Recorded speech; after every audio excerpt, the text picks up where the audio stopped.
So what we're seeing is this new trend where everyone is putting small batch on jars so that they can up the value of different products, and sometimes it's not truly small batch. We're seeing Tenko do it, and we're also seeing Tenko on everyone's menu, which is a true sign that it isn't small batch. So what is small batch? What is the actual definition of small batch? There's a lot of definitions of it.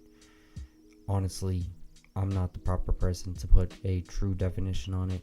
What I would say it is probably something that's not multiple rooms. Obviously, it's definitely not multiple rooms, so it's definitely not going to have pounds and pounds of it going all over the place.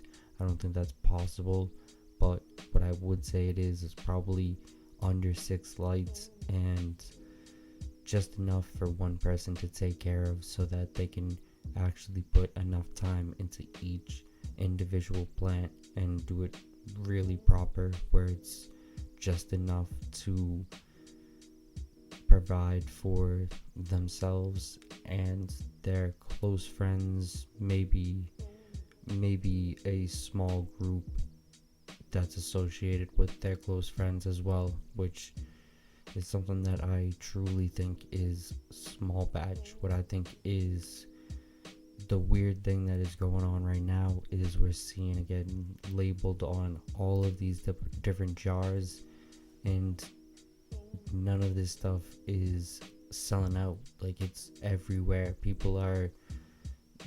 It's selling out off people's menus, but it's getting added right back on, and it's impossible for that to be small batch. So let me give you a few things to be aware of when you are looking for small batch stuff. Of course, number one, small batch shouldn't come in pounds. You shouldn't have easy access to it, and everyone you know shouldn't have access to it. It should be more, someone who just grew a bunch of plants, or this really, really high-end grower who harvests once a year, twice a year, and you're gonna get in on one of those harvests, or someone that knows someone that has a harvest that's super infrequent like that. But if you're going to a brand that has flower at all times and they're claiming it's small batch, that should be a clear sign that it's not, unless they're doing a crazy cycle, which would take away from the quality of each plant. It would take away the time that they can actually show for each plant. So in my opinion, how many harvests they have is definitely something that's a factor in if they're actually small batch as well. But let's move on.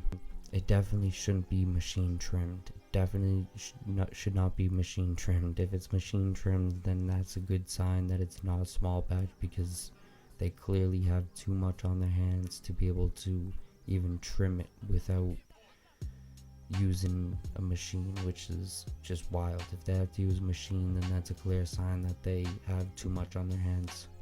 The third thing that I would look for is if they can't show you the grow, or at least show you who grew it, then that's a clear indication that it's probably some sketchy shit going on. That's probably something that you should be wary of, even if you're just buying some exotics as well, because just like the word exotics was a selling point, it's transferred over to small batch. So be prepared for that if you're still someone who's on that exotics wave. But lastly, you definitely need to know the genetics. If you are getting something that's in a small batch and they can't tell you the genetics, that's a clear sign it's a clear sign that it is not something that you should even be spending your money on at all. Because how do they not know the genetics? What are they getting? Bag seeds, or what are they doing? How are they getting this product and it's grown by them but they don't know? That's even just more scary, because that shows you that they didn't know what to do with the plant throughout the process to get it to the stages that it should be getting to, because different types of plants grow differently, and all that fun stuff. So it's a clear sign that that person could be a scammer. But to wrap all of this up, small batch is definitely a loose term, just like exotics, just like craft cannabis, just like any word that you could think of labeling to make it elite. It's all words. Words are just used to manipulate people, and if you want to be the person that gets manipulated, it's up to you. But at the end of the day, some people might look at me as a hater. It is what it is. I feel as if what I'm saying today is clearly just educational. I'm not talking bad about any brands. I'm not talking bad about anything in general. But in the bigger picture, if you see pounds of a strain going around, it's probably not small batch unless it's something that yields heavy. And if that's the case, they probably shouldn't be selling pounds of it. So be wary.